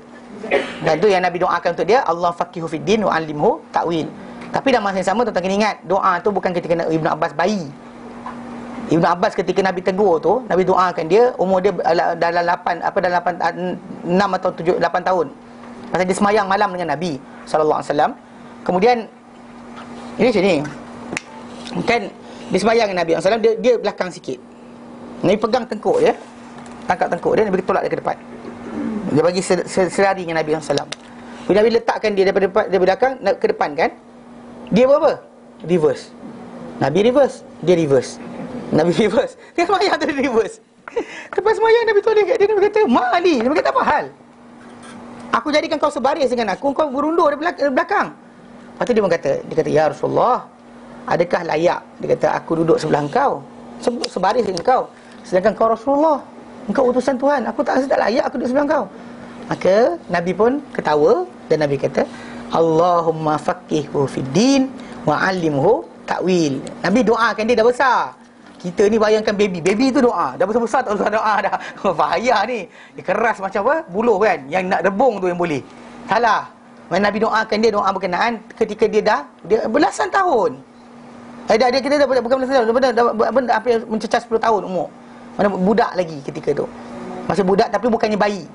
Faham? Bahkan dia solat malam bersama Rasulullah SAW. Yang solat tu solat malam. Banyak para sahabat ni Nabi solat seorang-seorang datang dia ikut. Huzaifah ikut, Ali ikut, kan? Ubay bin Ka'ab lama ikut. Tapi ya Ibnu Abbas pun ikut juga. Macam apa Huzaifah bin Yaman yang kena baca 4 juzuk tu, kan dia rasa nak lari. Itu ada juga. Nabi tak ajak main semayang aku. Kan Nabi tengah semayang dia ikut. Nabi baca dia tunggu. Dia kata lamanya. Agaknya berhenti kot, tak berhenti. Jadi itu biasa berlaku. Sejak saya tak langsung yang kisah tadi, ya Ibnu Abbas itu Nabi doakan pada dia, dan zahir selepas tu memang dia menjadi rujukan kepada apa ni? Kepada pengertian Al-Quran. Bahkan digelar dia sebagai Habrul Ummah. Habrul Ummah maksudnya pendita umat ini. Ibnu Abbas ni pendita, mana orang alim umat ini, yang tahu banyak pengertian berkenaan dengan Al-Quran Karim. Cuma Ibnu Abbas tak pernah karang satu kitab khas, nama dia Tafsir Ibnu Abbas. Kalau orang jual Tafsir Ibnu Abbas, itu bukan.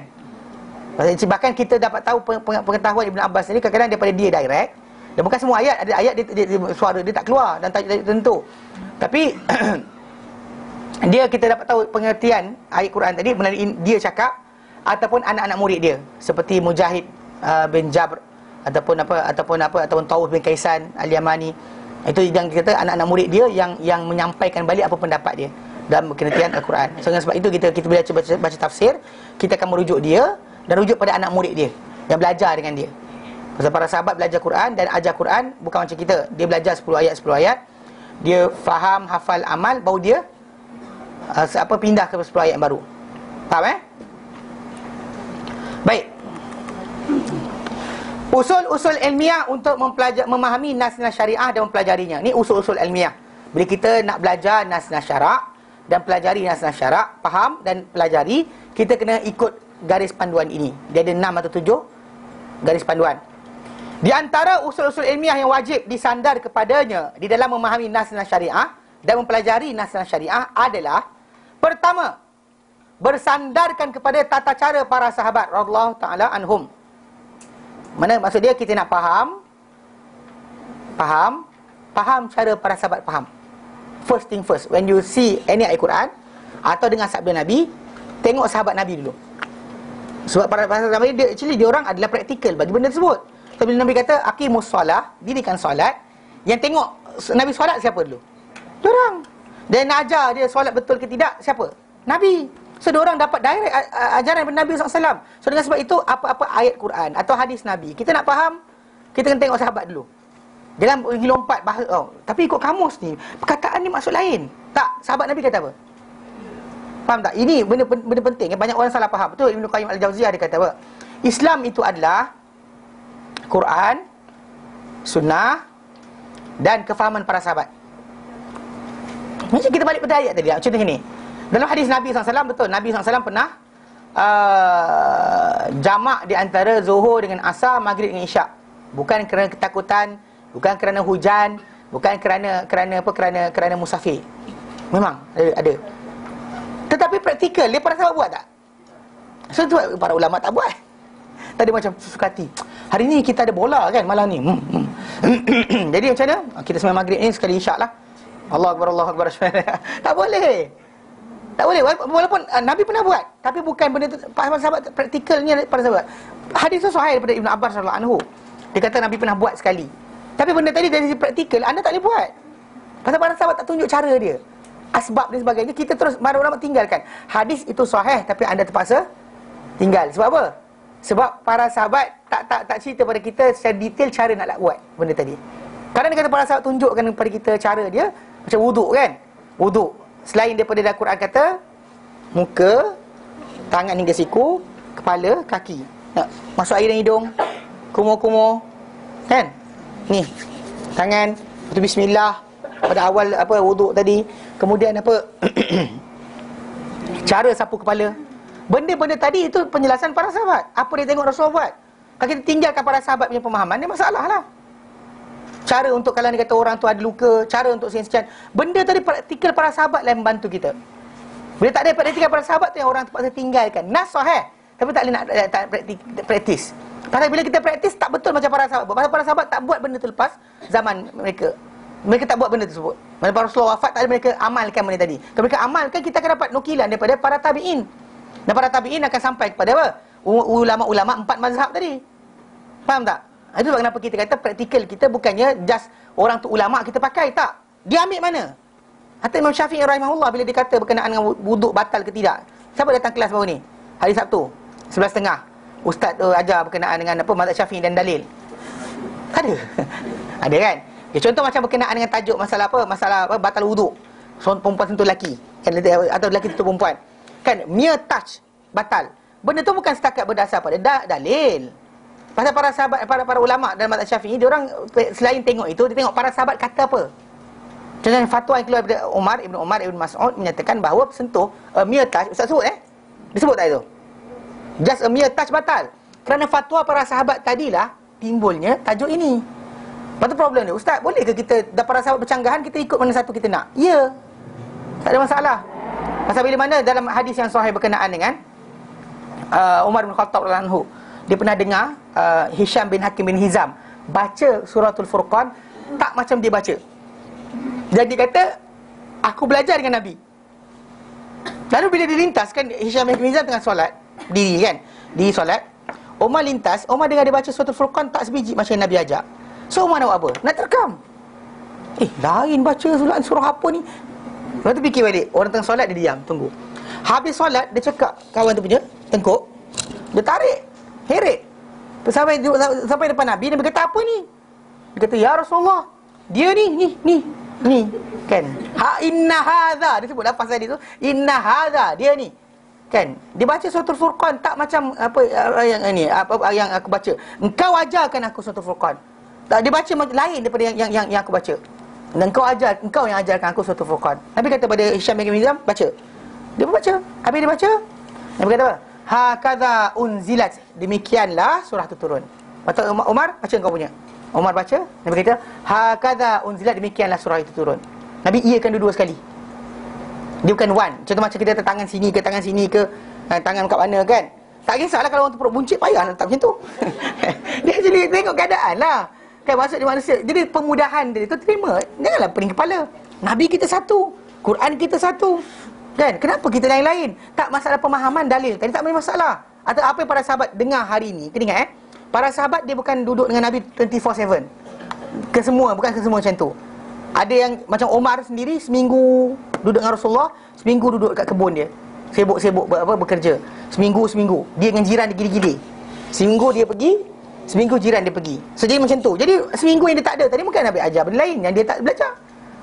Kau faham tak? Jadi secara tak langsung kita kata benda tersebut yang menimbulkan tajuk perbezaan. Tapi bila semua tu sumber para sahabat, dan kita angkat tangan, kita kata tak apa, ambil mana satu pun tak punya masalah. Yang kata kunut ada ke kunut tak ada ke, tak ada masalah. Sahabat ni kata ada, sahabat ni kata tak ada. So jalan dua-dua sekali. Ya. Ya macam tu juga. Berapa macam yang boleh buat?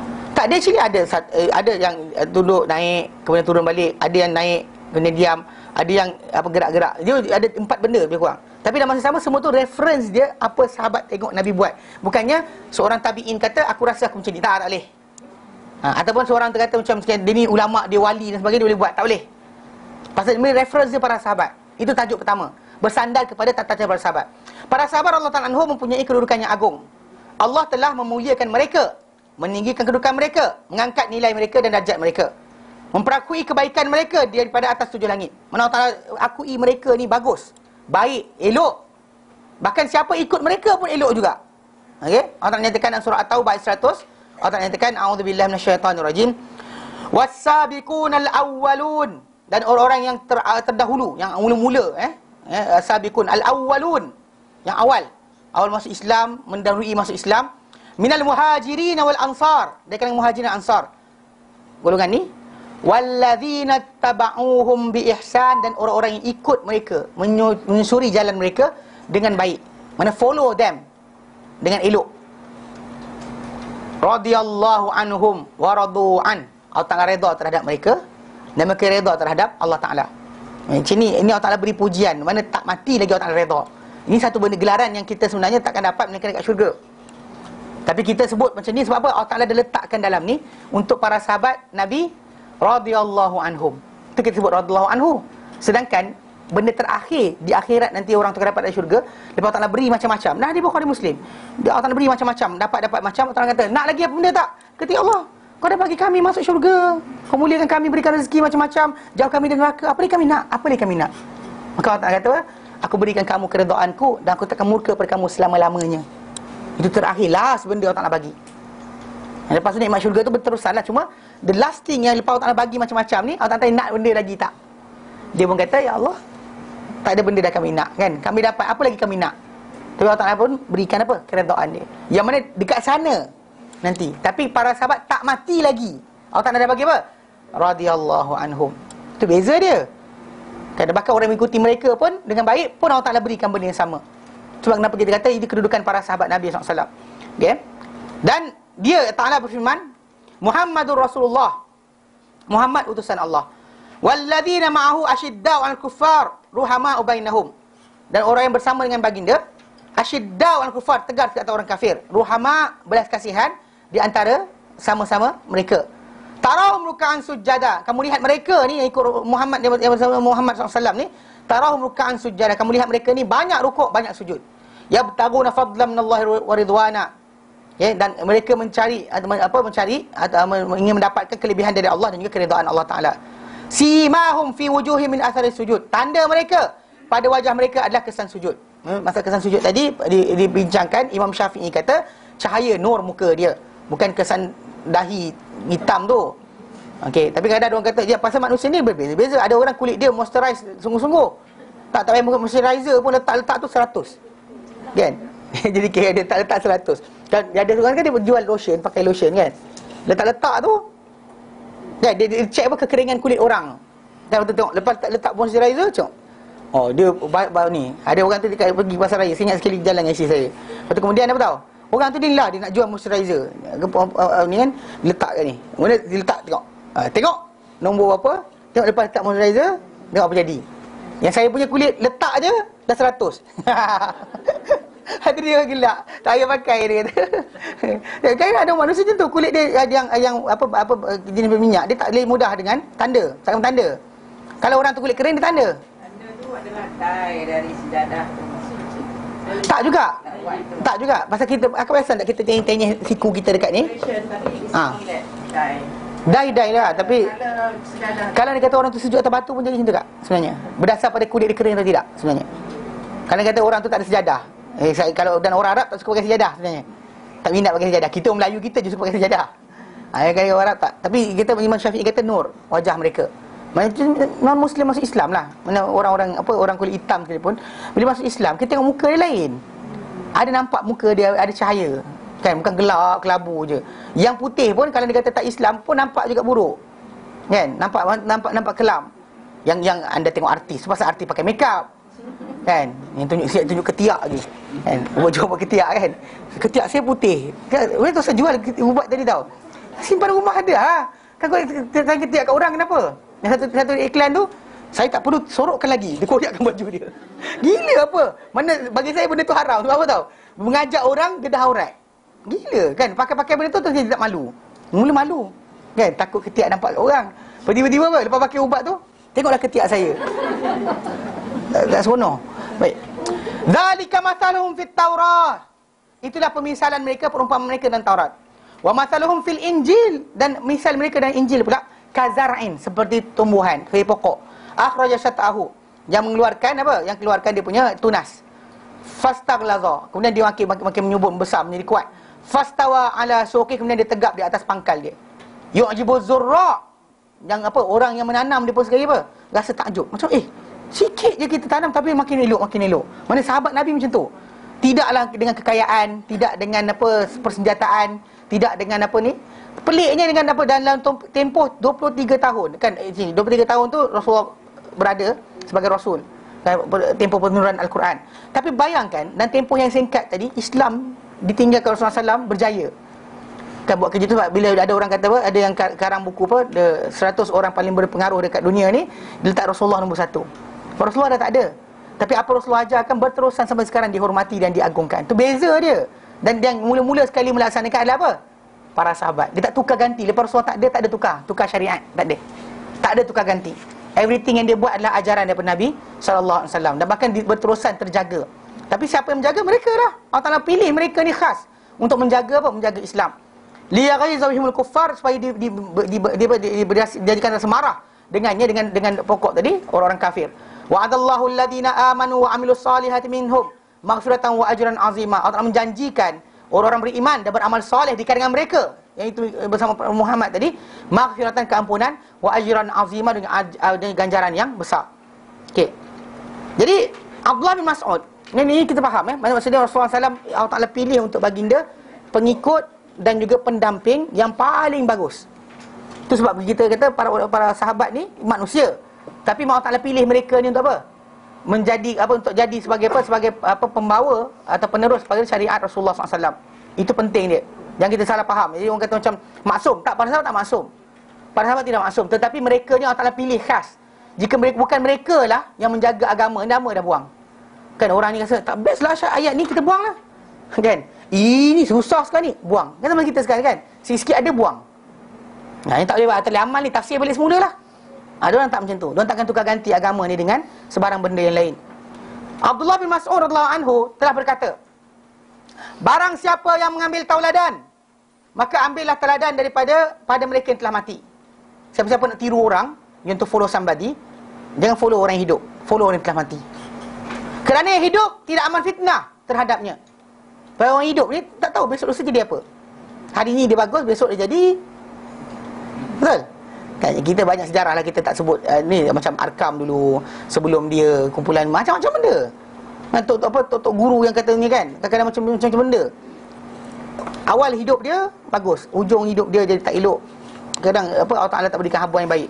Tapi semoga Allah Taala ampunkanlah kepada orang-orang Arkam yang pengasas dia dulu kan, yang Allah Taala berikan mereka ni ujian. Dia tak miskin tu kan, orang nampak macam nampak sungguh ikhlas.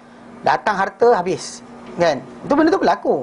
Berapa ramai orang taman tu ni hilang banglo dekat Arkam. Tak tahu cerita?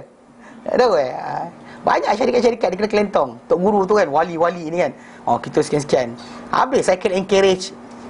Pernah dengar syarikat tu?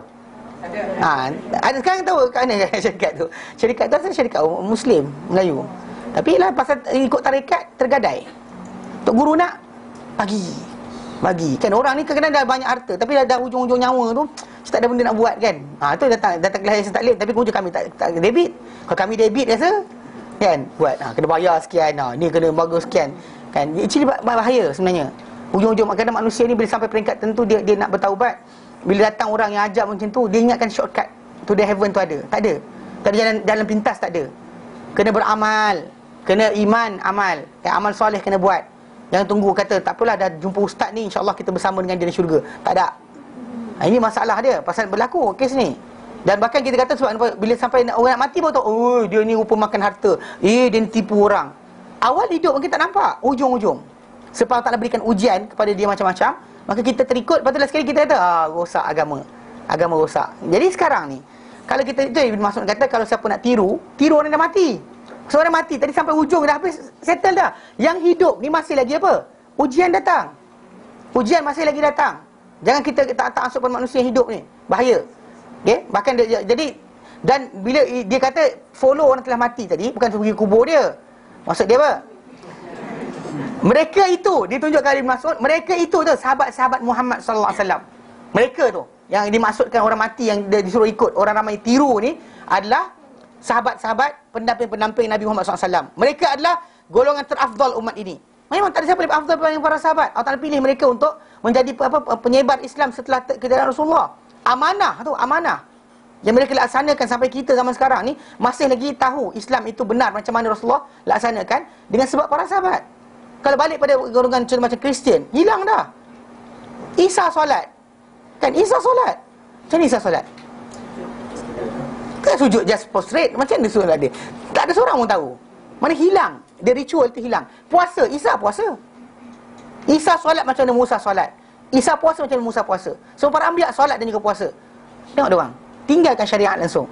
So sekarang ni mana dia orang-orang yang boleh ceritakan balik? Tak ada. Sebab bunyi apa? Sebab setiap kali mana, contoh macam Musa ketika dia nak mati, kaum dia Allah Ta'ala asingkan dengan dia. 40 tahun kaum dia pusing dekat Sinai. Musa mati, dia datang balik, Musa dah tak ada.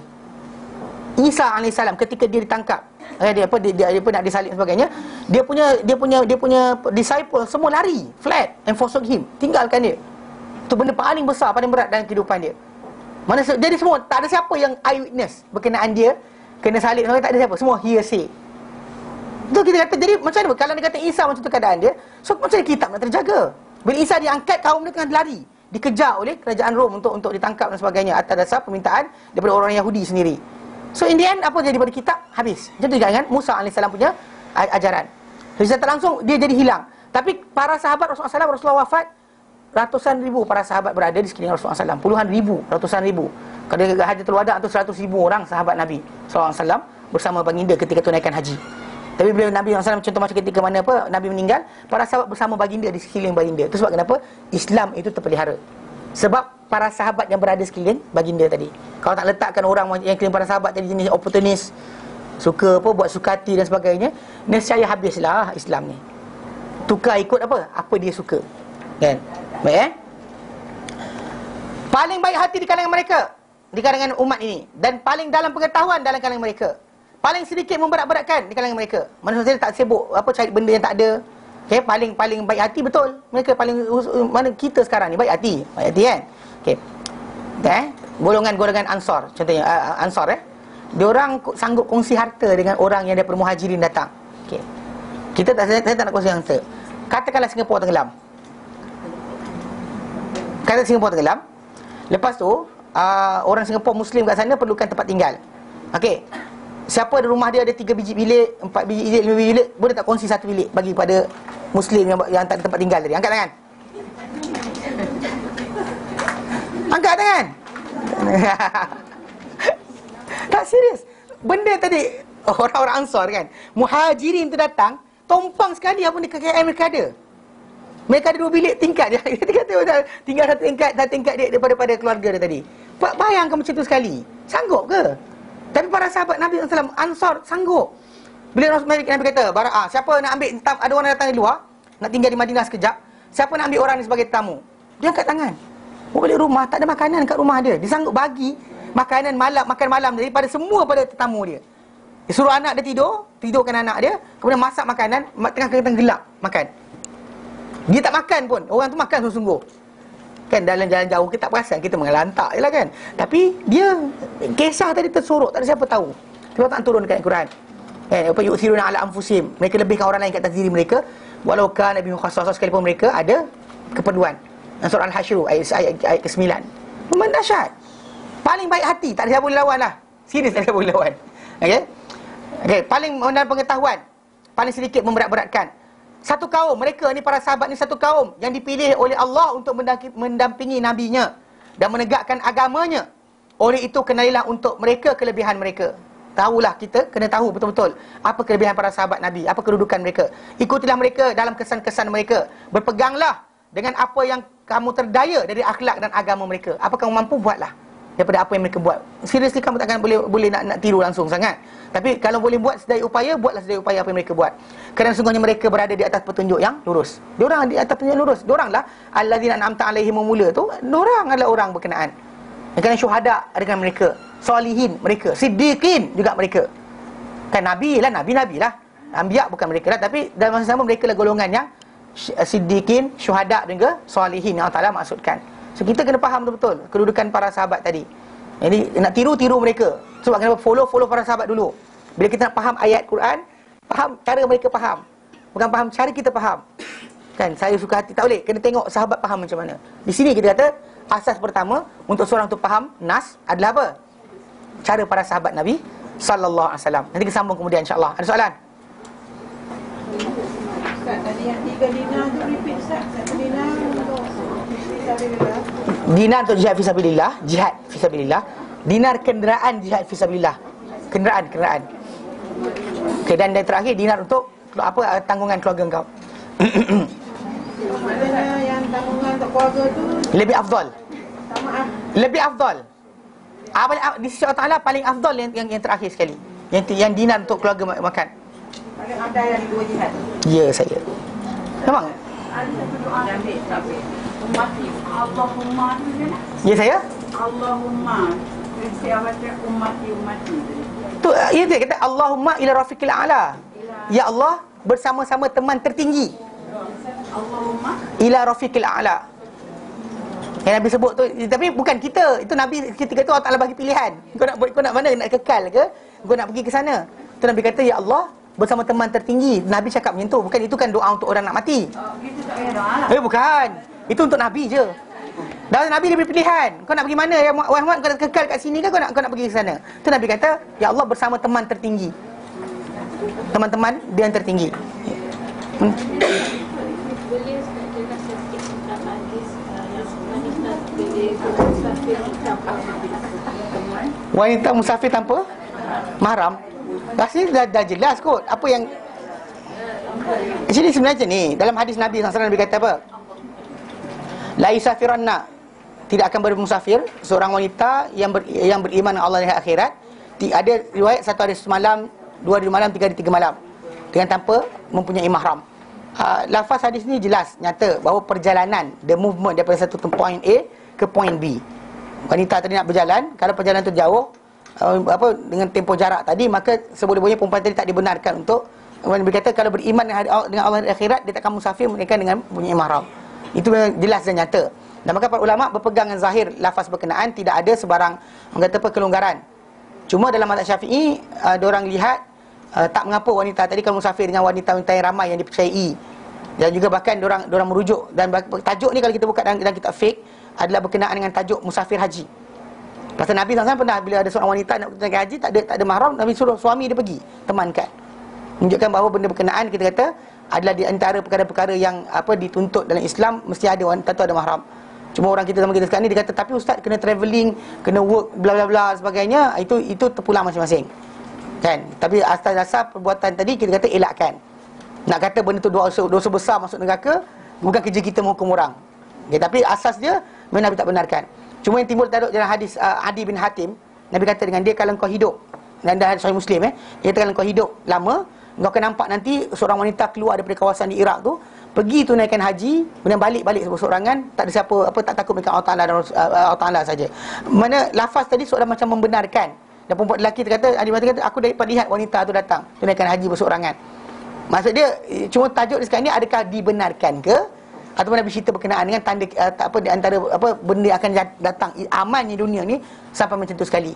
Tapi masalah redha tu pelik jugalah, kita kata para ulama tak faham benda tu sebagai redha Nabi SAW untuk perbuatan tadi. Tapi tajuk berkenaan musafir wanita berseorangan tanpa mahram ni dibincangkan oleh para ulama ketika tajuk tajuk berkenaan dengan menunaikan haji. Dan kitabul haj ada dibincangkan secara detail lah macam mana perempuan ni boleh ke tidak sebagainya. Khilaf para ulama dalam perkara tersebut. Dan mazhab Syafi'i kata tak mengapa kalau bersama wanita yang dipercayai ramai, tapi still benda tadi masih lagi dalam konteks pergi ibadah aja. Pergi melancong tak ada sebarang nas, yang lain tak ada. Elakkan. Bagi saya elakkan. Walaupun kita kata ada orang kata boleh, tapi elakkan langsung. Kita jangan masuk grey area. Kita nak syurga Allah Ta'ala, tapi grey area tu kita jatuh kat situ kerap sangat, masalah juga. Tak ada rasa, kita panggil tak ada bimbang, tak ada berjaga-jaga masalah. Benda tu ada larangan Nabi, jangan masuk kalau boleh. Okey? Okey. Jelas tak apa dah, nanti kalau anda kata ada masa tu yang kita fake yang dibincangkan. Tapi kat sini saya tak ni kan. Pasal memang benda ni berat. Banyak orang suka mengayau kan. Ya, kalau cakap dengan orang dekat PPR perumahan rakyat yang murah tu, memang dia tak ada mengayau, duit tak ada kan. Yang kat sini ni jenis kadang-kadang keluar ada duit banyak kan. Jadi kadang-kadang timbul tajuk ni. Jadi ustaz macam, tapi takkan tak boleh keluar melancong jalan-jalan, tak masalahnya bla bla bla. Elakkanlah. Tu je. Nak kata ya, saya tak akan kata ya pasal nas tu nyata. Nas jelas. Dan dia masalah perjalanan the journey.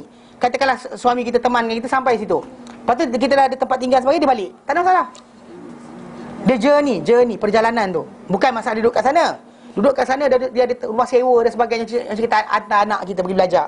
Sampai tempat berkenaan kita dah settle down dia semua sekali, kita balik, tak apa, dia duduk situ dah, dia jadi mukim kat situ, tak ada masalah. Dia journey tu tadi. Itu para ulama ada kata benda ni kerana bahaya, kerana sekian. Allah Ta'ala alam. Tapi asasnya Nabi kata tak beriman, tak musafir seorang wanita beriman dengan Allah dan akhirat, jarak sekian-sekian atau tempoh sekian-sekian, melainkan bersama dengan mahram. Mana kita kata kalau dia kata kehormatan dia nak diganggu, tak ada siapa boleh tolong dia sebenarnya. Benda macam jadi kes yang jadi sebenarnya. Musafir seorang. Macam jadi kes dekat Malaysia kita pernah kes keledai dadah. Kan? Last kali kerajaan hampir-hampir nak suruh semua orang mesti keluar berteman. Kenapa tak itu? Hampir-hampir terkeluar tajuk tu. Ya, pink coach dah jalan dah. Pink coach jalan dah kan.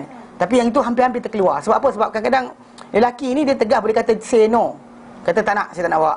Lepas tu kalau perempuan ni macam tolonglah, benda ni kan anak saya sana sakit bla bla bla. Kalau tak bawa ni nanti dia akan mati bla bla bla bla. Kata tak apalah saya bawa kata. Sampai sana kan tangkap. Maksudnya perempuan dia sikit payah nak cakap tidak. Kan orang pujuk kan. Sekian yang jijik mata, sikit guling-guling kat tanah. Guling lagi. Kan tu bahaya dia sebenarnya. Jadi konteks tu kadang-kadang benda tu timbul. Kalau dia kata ada mahram, tadi dia kata tidak. Dan perempuan kadang kena bully pun tak kerti nak tahankan diri sendiri. Dibuli dia orang. Kan? Benda macam ni kita kata ada validity dalam Islam, kenapa tak dibenarkan. Walaupun zaman kita sekarang ni dah maju, dah selamat sebagainya kan. Tapi namun begitu bila last kali kita buat juga kan. Macam pink coach tu dibuat kerana apa? Kerana Walaupun wanita zaman kita boleh belajar karate, taekwondo dan sebagainya, tapi masih lagi tetap kedudukan dia masih lagi boleh ditindas. Dengan sebab itu kerajaan Malaysia mengadakan pink coach, kan, coach train yang khas perempuan saja. Jepun pun ada dan semua negara ada sebenarnya. Kenapa? Sebab takut perempuan ni apa? Ditindas, dipegang dan sebagainya. Kalau ikut logik, lelaki pun dipegang juga. Kan? Tapi kenapa? Pasal benda tu ada. Sebab validity tadi. Bukan Islam menyekat, tapi Islam nak jaga kehormatan wanita-wanita jangan sampai dirosakkan ataupun tidak diberikan penghormatan yang selayaknya. Jelas? Okay, baik, berhenti sini. Wallahu ta'ala alam. Sallallahu alaihi wasallam Muhammad. Wassalamualaikum warahmatullahi wabarakatuh. Assalamualaikum warahmatullahi wabarakatuh. Assalamualaikum warahmatullahi wabarakatuh.